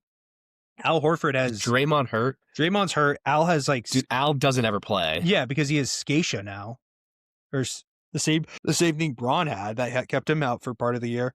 So I just think in terms of like those balances, I think it's like definitely changing. So I don't know. I mean, it sucks about Al and him not being on the Celtics anymore, but I think it's just really tough and really funny to look at it now and be like, he wanted the better option. But and I love Al. I'm always going to be an Al ride or die. But it is like the major flaw of Al is like he's left ship both times that after it's gotten tough. And then it ultimately has led into, all right, Jason and Jalen are just the two of the best players on this planet. And people are just forgetting about that because of the supporting cast. And then they're like, I mean, that's literally what 2019 was. It was 2019, 2020 when the two of them broke out onto the scene after the really disappointing 2019 playoff run where they lost to the Bucks. Oh, I mean, I love Al, just really tough about the whole situation, but it is what it is. Jonah, what's this game you got for me? So I pulled together like 10 like NBA questions, whether that's stats or players or whatever it may be of this year's NBA team, and I want to ask you some questions and just test your NBA just knowledge. Overall, just overall NBA got. Yeah, it could be like percentage, player, coach, whatever. Okay. NBA, just knowledge. I just want to see how good your knowledge is. I want to preface, I don't know any of these questions. Jonah did not text me. Jonah, can you confirm that? I can confirm. Thank you. First question. And I'll say it after I tell you the question, who has the lowest 3-point percentage in the NBA? And it's not like a big man who's shot Like it's like a 1 3 certain and missed. number of like Yeah, it's like this person has they regularly shoot threes. It's not just like it's like a minimum like Anemias 50 Keita. attempts sort of thing, or It's not like I don't have a minimum amount, but it's like not just yeah, like but a like a one-off player. respectively taking Yeah, amount yeah, of exactly. Yeah. And can you guess the percentage? That might be tough. I'm gonna try and guess the percentage first. Percentage. That's okay. That's fair. I'm gonna go with a 28%. You're super close. That's the second lowest. Is it 26 or 27? It's 26%. I think you're gonna be surprised. I was shocked when I saw this. Like low key, is it Braun? No, Okay. he did play with LeBron once upon a time. Played with LeBron. Once upon a time. No, but that's kind of close to that era. Russ. No, Who? Lonzo Ball. Do you know who has the second lowest at 28.5%? LaMelo Ball. So yeah, the Ball brothers don't know how to shoot threes. Big ball of Brant. I bet Jello would be somewhere around 22%. Brother's just tweaking. I bet swear I've been that corner. Whoa. Sorry. But yeah, did you think Lonzo Ball had the worst 3-point shoot? And No, then 'cause LaMelo's that's second worst? I literally was sitting there when he got traded, signed. Signed Whatever. with the Cavs. When he came to the Cavs, I was like, that's one of their best signings because now you have a ball handler off the bench like after Darius Garland comes off, and you're like, you're kind of set, and then you can just run a Donovan Mitchell like duo with Lonzo Ball. That's tough. He's got to go back to the slingshot side shot. Yeah, honestly. Because ever since then, it's been like he's become more neutral, and it's just hasn't worked out. So it's not working. Both Yeah, of the LaMelo, though, both the Ball brothers need to learn. They got to get back in the gym shooting. I don't know what the hell they're doing. That's really tough. My next question is, how many triple-doubles does Jokic have this year? How many games has he Do you want me to played? tell you how many games? Can I give 25. games? 25 as of Monday night. So not including, I'm as going to of go Monday night. 17. A little high. 12. 12. Okay. There you go. As soon as I said bad. 17, I was like, that'd be ridiculous. That'd be. But honestly, ridiculous. he's probably had 5 games where he's missed it by 1 rebound or 1 assist. I didn't do that. Didn't look into it that deep, but honestly, it'd probably be pretty close to that had he gotten 1 more rebound or 1. He's probably been off it by 1. Yeah, I mean, I think just what speaks to the level of potency with the Nuggets is just him being a pass first guy now instead of looking for the shot and having, because it's like he has the assets now to say I can just find anybody and it works. Yeah. My next question is, who's the current starting center for the Portland Trailblazers? One of 3 answers. It's either Hansen Yang, Donovan Clingan, or Robert Williams. Correct. My God. Good job. I didn't know that. I'm extremely high on him. I think his defense is unreal. And I think a lot of that comes with size, but I mean, physical profile is obviously a major part of defense. Yeah. Good job. I didn't think you'd actually get that one. This one you might not get. Who has the highest 3-point shooting percentage on the Celtics this year? This year. Definitely not Anthony Simons, I can tell you that. Wait. It is not. Is there an attempts number? Let me double check. Because if not, I think it might be Jordan Walsh. It's not. It's Jordan Walsh. Come on! No, a lot of it is just because he'll take like 3 threes a game. He still shoots a hand, but it's not like he's shooting one. He's not taking like one and then like games. 2 games off and then another. No, it's like kind of consistent, but he's making. It's like 58% or something. I love that. That's nuts. That was the biggest concern I had with Jordan Walsh was like his scoring ability and like the factors of him becoming a much better spot up shooter. It's like he went to the Derek White campus shooting and just him. He's such an efficient shooter too. Like he'll go 7 for 8. It's amazing. Good job on that one. My next one you'll probably get. Can you name 3 players that start for the Utah Jazz? Or could you name the whole starting 5? But I'll give you 3. Filipowski, Markkanen, Keontae George. Yeah. The other Can you name the other 2? I'm going to go Ace Bailey and Bryce Sensabaugh. Damn. The only reason I know about Bryce Sensabaugh is because of Pablo Escobar on TikTok. He's basically been preaching the book of Bryce Sensabaugh for mid-range as like he's basically called him the best mid-range shooting prospect in the last 20 years. And love it. I've seen the film is there. It's like he has a bag and he's very good. It's just obviously it's Utah. So I felt good about the Markkanen and Keontae George and Filipowski, especially with Walker Kessler being out for the season-ending injury. I wasn't sure if Ace Bailey was fully starting yet, and then the Bryce Sensabaugh was kind of just the shot in the dark. But I knew I had a realm. I love it. These are great so far. I love this. Yeah. Who has attempted the most free throws this year? Probably Luca. No, Luca was not. Giannis. Let me pull up the list. I'll pull up the list and tell you where these guys. 1 sec. I know Shea is probably like top 5, but he's not one sort of thing. I know Luca's up there. Like I like my Giannis guess, but even then, like I'll let you think about it. trying to really think about it. Not Cade, not JB, I think definitely not JB. Where did this go? This is free throws made. This is just total attempted. Yeah, I literally had it last night, but now it's changed. Luca, for your reference, is third in made, but Okay. I don't know why it's not showing me attempted. I can also just pull it up on the real app and it'll show. No, because I want you to guess. Well, I know I have it written down. I have the top two. You just I just wanna, want like, to see where your confirm. other picks. I know what you mean. I just want to see where your other 2 picks would have been. I think it's thinking going to surprise you a little bit. like low key, is it like Ant? It is not Ant. Can I get the second? You have first and second written down. Correct. Can I get the second place conference? West. I don't know why I thought that'd do anything for me. Is it Jokic? It is not Jokic. Wait, I actually just... Yeah, I got no idea. I have my list. Jokic is 8 with 184 attempted. Doncic is where? Doncic is third with 233 And attempted. SGA? SGA is second, 242.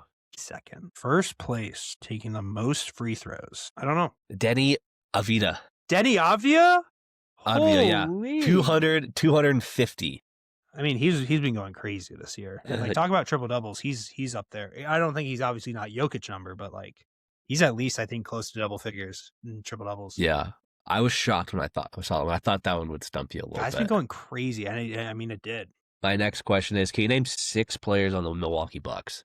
Ryan Rollins. None of them named Antetokounmpo. I won't name Thanasis because there's Giannis. 3 or Alex. Sorry. Ryan Rollins, Gary Trent Jr., Cole Anthony, Bobby Portis, Miles Turner, and Kyle Kuzma. Damn. Can you get to 8? Can you name the rest of the roster? Green. Yep. I was gonna say AJ Johnson, but they just traded him to Washington last year for Kyle Kuzma. Yeah, you got Kyle Kuzma. Can I get a hint on a player? Can I get a school? I'll give you. Wait, can you name who you named again? Sorry. Ryan Rollins, Gary Trent Jr., Cole Anthony, Miles Turner, Bobby Portis, Kyle Kuzma, AJ Green. Okay. What about Michigan State? Gary Harris. There you go. What about Minnesota? You want 6 or 8? No, I'm just seeing if you can get the rest of the team. Minnesota. And like the college. No. Oh, this guy went to Minnesota. Yeah, no. Amir Coffey. Oh. What about UConn? Andre Jackson. There you go. What about North Carolina? This guy might be like a G League guy. Pete Nance. What about USC? Is it Isaiah Mobley? It is not. He is a junior, though. Kevin Porter Jr. There you go. Well, what about Baylor? Thinking of Jared Butler. Forward. Dorian Prince. 6'6". There you go.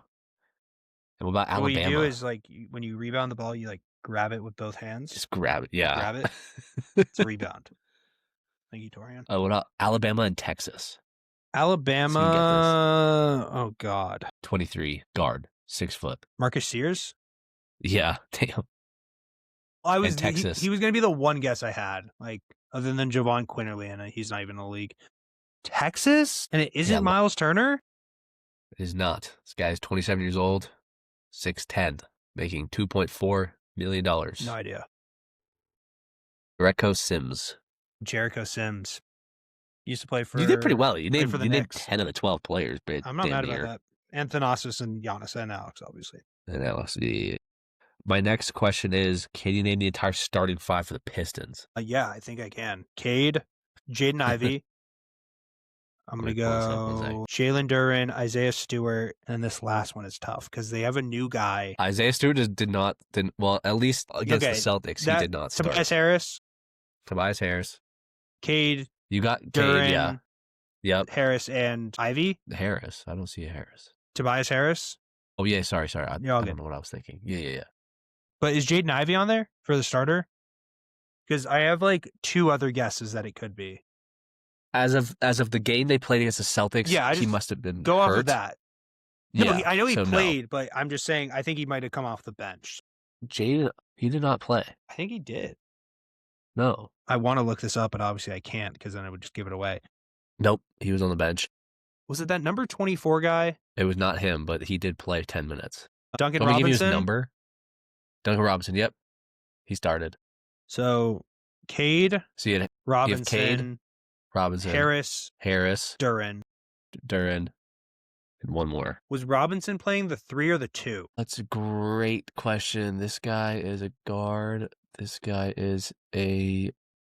They have Duncan listed as a forward. So probably the 3 in this case. Forward, Duran, center, Cade, guard. So this is technically their other Their 2 or their guard. Other guard. Asar Thompson. Damn it! How did I Damn it. That one pisses me off. I forgot about Asar. I'm sorry, Asar. 3 more. One's a 2-parter. Who averages more points this year? Austin Reeves or Cade Cunningham? Probably Reeves. Just because of the... It is Reeves. Just because of Do you want to guess? I'm going to go Reeves. I think they're around the 23s. 4s? 25s? 26? 8. Oh, he took his headphones off. How much? Sorry, Austin Reeves and Cade Cunningham are both averaging 27 points a game. Reeves is 27.8. Cade is 27.1. The no LeBron effect. I'm telling you. Yeah. Wow. One more average. Who averages more points this year? Derek White or Cooper Flagg? Probably Derek. Oh. Yeah. Derek 17.8, Flagg 18.4. Yeah, it's within a point probably. Yeah, not even. Last question. Who averages the second most assists for the Clippers? Can I get first? James Harden, Okay. 8.3. What? Really? Wow. 1.3 steals per game? No, assists. Assists? I said Harden's at 8.3 sense. assists Okay. a game. And then who averages the second most assists for the Clippers? It's not Kawhi. Just throw one out. Zubac? Nope. This one's going to piss you off. It's not Chris, obviously. R.I.P. It's Chris. He hasn't played in 2 weeks. Chris Carter's gone. Yeah, Chris Paul hasn't played in 2 weeks, and he averages 3.3 assists for the Clippers. Yeah, it's the biggest joke of an organization I've ever seen in my life. All right. Yeah, he hasn't played since December 1st, and he averages 3.3 assists a game, and no one has seemed to pass that yet. He hasn't played in over 2 weeks. Ladies and gentlemen, this is how Darren Peterson ended up in an Oklahoma City Thunder jersey. This is why. Yep. If you're wondering why, or if you're wondering where the second best scorer for the Thunder came from, this is the exact location. It's the Los Angeles Clippers. You can go to the Intuit Dome and you can go to Steve Ballmer and go, tell them to kiss it. That's all I have. All right. Jonah, here is my closing statements for the day.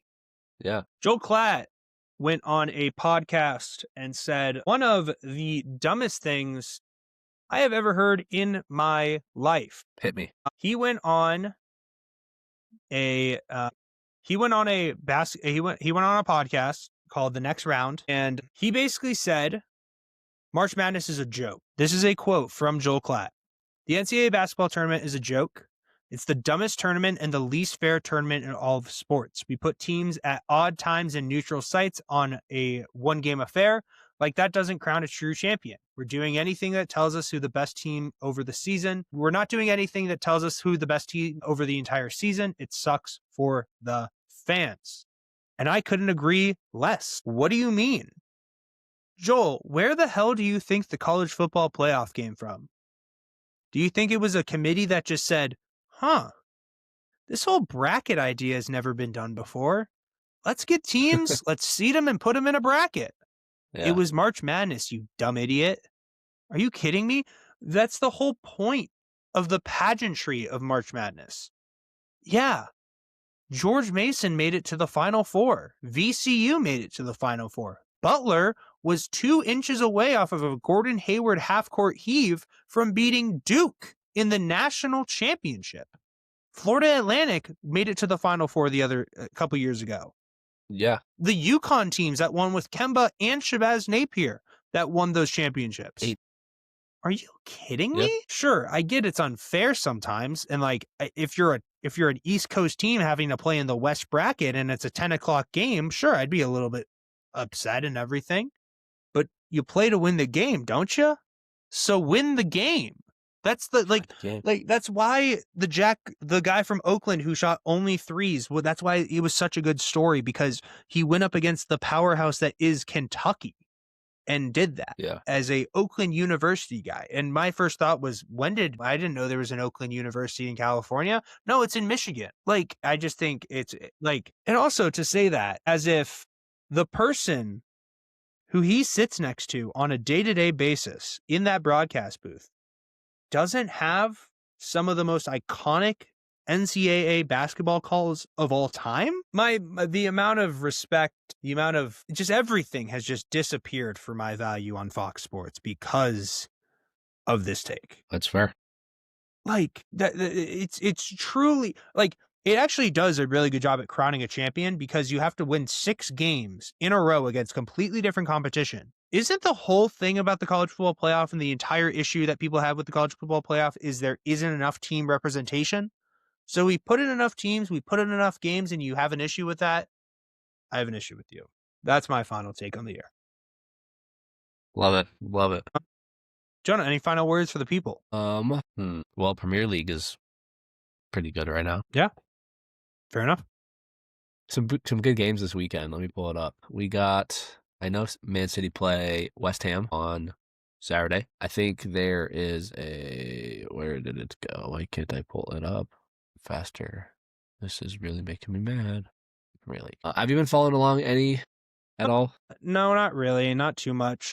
Not too much. Yeah. That's fair. But like I'll check in and everything. Like I'll get my notifications for an Erling Haaland goal every day, basically. You get that every day. Yeah. I found out my reason why, because on the Real app, if you view enough games while they're happening, it's like, I think if you hit 50 games or 100 games, you get like a card for free. I chose Haaland as my card. So I now get notifications whenever he does well. So it's pretty cool. Did you watch the videos I told you to watch? I did. Did you like it? I did. Did you watch the new one? I did not. Watch it tonight. I will. And I also have to watch a old Greg video from the BBC, British Broadcasting Channel. So fair enough. Yeah. But yes, Premier League this week. I'll just run through some games. City, West Ham, Everton, Arsenal will be a good one. Newcastle, Chelsea will be great. Bournemouth, Burnley, Brighton, Sunderland. Wolves, Brentford, Tottenham, Liverpool will be a good one. Then Leeds, Chelsea. Currently, the table sits at Arsenal's in first by 2 points with 36. City in second at 34. Followed by a sneaky Aston Villa team this year. I was going to say, they've won like 9 of their last 10 games. Or 10 of their last 11. They're killing it right now. They're playing really, really, really well. Sleeper team. Chelsea sitting at 4th with 28. Crystal Palace in 5th with 26th. About halfway, close to halfway done with the season. A lot of games to be played. But yeah, I love it. So yeah. The time. What a time. I mean, like, as much like this is the best time of year for sports. And obviously I'm a baseball guy. I love baseball, but like, can you tell me what this Red Sox, all these trades and stuff have been about? We'll talk to the people about that. I just don't understand it. I don't know if it's good or bad. Like, the trades don't really matter. It's just we're trading like prospects for prospects. Gotcha. The Luis Perales guy, he has like some electric stuff, but the guy that they just got, he's also really good. I'm really mad at the Red Sox for not going after Pete Alonso and being losers like they have been for the last decade, basically. I just don't understand how you want to build a team that wants to win a championship, but you also don't have the balls to spend the money to, like, their whole thing is like, we don't want to pay these long contracts, especially for players above the age of 30. And it's like, well, unfortunately, if you want to, like, I would rather have a team I'd rather be in like the Mets situation where it's like, we're actually trying to like get guys that are good and we're like willing to spend the money and it maybe just doesn't work out sort of situation. I'd rather have that than like just be sitting in the corner like cucks and just being like, oh, I'm waiting for my turn. And then just being like, no, you're not going to get it because you decided to say, let's run it back with the same roster that we went under 500 with last year. We added a couple guys and we barely got over 500 and then did nothing in the wild card round except for the first game because of Garrett Crochet. Beyond that, like, now here's the thing. we could easily turn it around because of some of the Japanese players that are available within like they're unless they sign with the Dodgers because of Shohei. Like I don't think they will because I think a lot of them want to be on their own factor. Masataka Yoshida is a huge factor that could really come in and say, "Hey, come play with us." And there are two really good guys, two really good Japanese first basemen, Munetaka Murakami, and then can't remember what the other guy's name is, unfortunately, but they're both really solid. Munetaka Murakami, I'm more of a fan of. I've actually seen more of his work. But if we can get him, if we could go after another starting pitcher who could be at number 2 behind Garrett Crochet, because I love the Sonny Gray move that we went out and got, I think then we have a shot. But it's just like when you sit on your hands and knees and just like pleading for the fact of like we need this guy, and it's then don't come in with an offer of like 20 like $10 million total less over like less time. It's like, yeah, no Yeah. wonder he doesn't want to take that. So it is what it is. I'm gonna be a loser and support the Red Sox no matter what. Did you see Jadarian Price is going to skip a senior season at Notre Dame and go pro with Jeremiah Love? There you go. Kind of upsetting. There you go. They're gonna get. They have no running backs now. They're gonna get like 3 guys in the portal, and Hope so. it's Notre Dame. As much as people want to give them shit and everything, it's Notre Dame. Yeah, but just what it is. Real quick, college football playoff prediction week. And we have the Heisman. Yeah, Real quick, college football. I mean, I know who you would have chosen as Heisman. I think it was a fair pick. I think it was the right pick. I think it's just really tough to give it to a running back. Yeah, he played great though. I know he did, but I think you like wow, the Staff DNA Cure Bowl is happening right now. Sorry to interrupt your Heisman. Old Dominion and South Florida. Yeah. South Florida's got the ball down 7 with 3:45 left in the game, 4th and 6 on their own 47. Is this the game right here? It might be. Might be. I won't know because I'm not going to watch it. That's fine. Continue. Sorry. It's fine. No, I think Mendoza was the right pick. I think just what he meant for the Hoosiers this year, and obviously like the total season that they had, I think was really special. I think unfortunately was overshadowed by this. I think just the way that Diego Pavia handled it so was bad. Ridiculous. And I had a conversation with one of my good friends, Zarch, in regards to this, and he was like dumbfounded by this and like gotta be. In my opinion, I think he would have been like, what did he end up getting? He got 2nd. I think he should have got 4th. Yeah, I mean that's fair. I don't think he was. But all that. I think the crazy part is like going to social media saying F all the voters when 160 something voters voted for you for first place out of like the however many. 300 and something. It's way more than that. It's a whole lot more than that. Really? Yeah. Apparently Mendoza had like 600 something votes.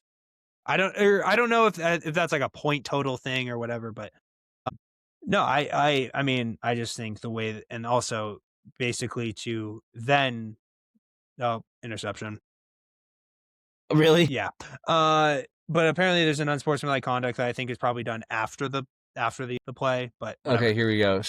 Mendoza got 643 first place votes, 91 second place votes, 51 third place votes. A lot of votes. Diego got 189 first place, 352 second, 164 third. Jeremiah Love only got 46 first, 157 for second, and 267 for third. Jacob Rodriguez, I know, got more first place votes. More votes than Sayin. Yeah. I mean, dude, someone voted Hayen King, Georgia Tech, 2 votes for first. Caleb Downs, safety, Ohio State, got 2 first place votes. Oh my God! Wait. Oh, never mind. Yeah. So the guy who got the interception, the quarterback for Ole Miss, got 2 votes. Georgia quarterback got 3 votes. There's always like some stragglers. Like there's gonna be like a weird 1 vote guy, and it's just like why? But yeah. So the guy who got the pick got the unsportsmanlike conduct. So yeah. Brutal. Does that cancel out the pick, or does it after the play? No, pick stands. It's just now instead of a 1st and 10, it's a 1st and 25.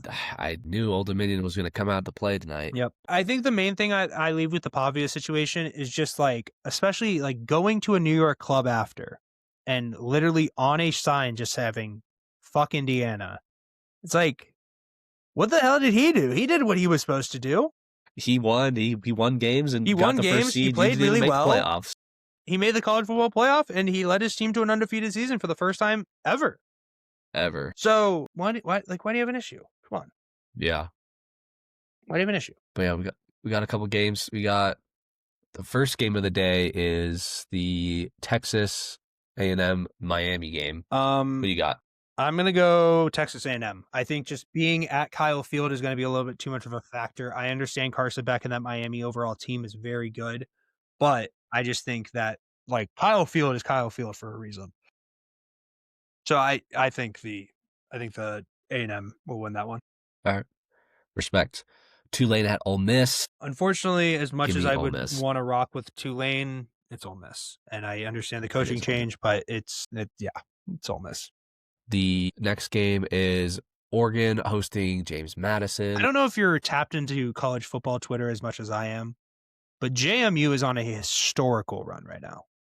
Really? They're literally just being like it's like just make it an 8-team format, give all the powerhouses the chance, and it's like India, like these are the auto bids, like Indiana, Ohio State, Georgia, Texas Tech, JMU, Oregon, Ole Miss, A&M, and Oklahoma, and people are like, why are you just sliding JMU in there? Like, they're like, what do you mean? We're an auto bid. And they're just Amazing. like, wow, I can't believe we have to watch a sorry like underdog team. And then we also get to see, or like, they're like, oh wow, crazy. We have to see a powerhouse face up on an underdog. Man, it's gonna be a real tough day for them Ducks. It's just really funny. Amazing. But I'll send you some of the tweets. Shout out JMU. But no, give me Oregon. Yeah. And there's actually a Friday night game here. Yep. Bama at Oklahoma. This is probably the most interesting one because this is also a Yeah. rematch of what we saw earlier in the year in Oklahoma pulling that out. Give me Oklahoma. I am also going to go Oklahoma. It's like Bama is just a step behind right now. They're step behind everyone. Now, if this was right around Georgia time Bama, I'd say Bama, no problem. But also, they'd probably also be a lot higher if this was right around Georgia time Bama. OU's clicking. Their defense is really good, and John Mateer has a chance to really, oh my God, Old Dominion touchdown, 51-yarder. Put them in the playoff.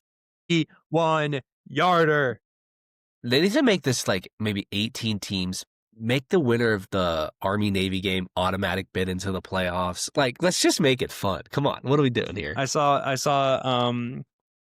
Barstool be like, all right, we're gonna do if the NFL was the college football playoff. All right, the NFC South and the AFC North get an auto bid. And then they listed the 10 teams, and it was just like, I don't think the Bills were on there, the Patriots weren't on there, and this is like right in the midst of like their winning streak and everything. But it's pretty funny. Love it. We'll go to the next round, obviously next week when we get the matchups. But I'm excited. Fun. Got a lot of football this weekend, and coming up. Obviously, holidays are around us, and we're in the midst of that. But I think an episode will be going out next week. Oh yeah. Okay, cool. All right, just want to make sure. But I mean, I think this one's been long enough. Probably Monday. Yeah. We'll do an earlier recording, get it out on like Wednesday at the latest. Yeah. This has been another episode of Triple Threat Talk, episode 27. Jonah, final words for the people. Go Pats, baby. Thank you, John Cena, for everything you have done for me and my life. I love you, and we can't see you. Ladies and gentlemen, that's been another episode of Triple Threat Talk. Please like and subscribe. Follow along the journey on the social media pages. If you haven't, follow us on Instagram, Twitter, TikTok, YouTube. You know where to find us. And until then, we'll see you all for another episode. Peace out.